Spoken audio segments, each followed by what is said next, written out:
Pesulap merah terancam pidana penjara 6 tahun akibat kasus yang dilaporkan Persatuan Dukun se-Indonesia. Sebagaimana diketahui bahwa pesulap merah dilaporkan Persatuan Dukun Indonesia ke Polres Metro Jakarta Selatan pada Agustus 2022 lalu. Persatuan Dukun Indonesia melaporkan pesulap merah atas dugaan kasus ujaran kebencian.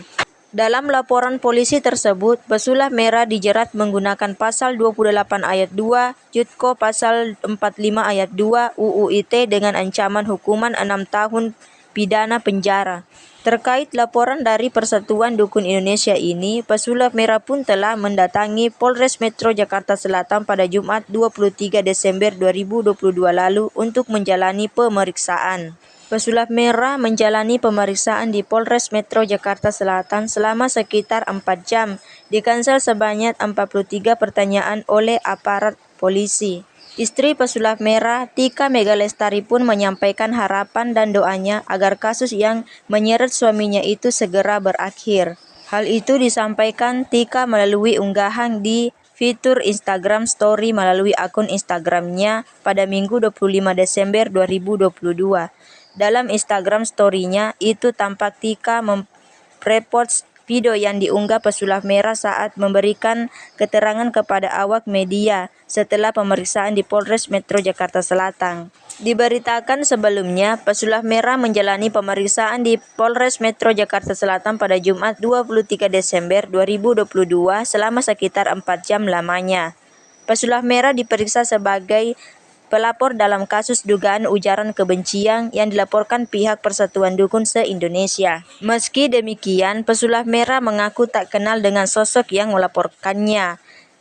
Tadi sih namanya Agustiar bin Ismail, saya juga enggak kenal itu, sebut pesulap merah setelah pemeriksaan di Polres Metro Jakarta Selatan Jumat malam seperti dilansir Tribun Gorontalo.com dari kanal YouTube Rasis Infotainment.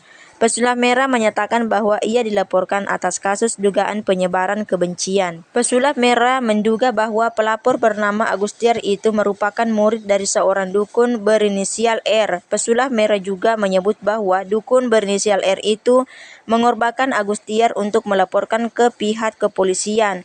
Penyebaran kebencian, tanyanya, tuduhannya jadi laporan yang ini dari yang dukun tua itu, kata pesulap merah. Nama asli Haris Setianto itu.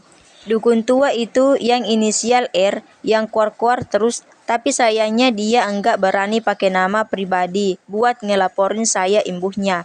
Hal ini karena, lanjut pesulap merah, apabila ia mempermasalahkan laporan polisi ini, yang terkena imbas adalah Agustiar bukan dukun R. Karena kalau dia pakai nama pribadi, ketika saya permasalahkan dia yang kena.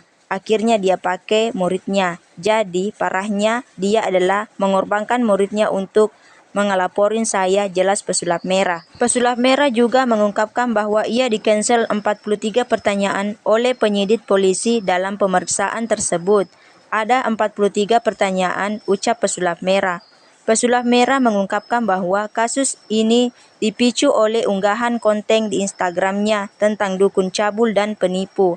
Untuk diketahui, pesulap merah sendiri memang telah dikenal dengan konten-kontennya yang membongkar rahasia ataupun trik oknum dukun. Tentang postingan saya di Instagram saya menjelaskan dukun itu tukang tipu dan tukang cabul, berkedok agama ataupun berkedok budaya yang biasanya menggunakan keajaiban untuk penipuan, jelas pesulap merah. Itu kan definisi dukun yang saya maksud. Kalau saya nyebut dukun di channel saya, ya saya maksud itu sebenarnya yang menggunakan alat-alat atau trik-trik atau mengelabuhi pasiennya, lanjutnya. Pesulap merah mengaku bahwa dalam pemeriksaan kali ini ia belum melakukan upaya pembuktian. Enggak ada pembuktian tadi, interview saja, ujar pesulap merah.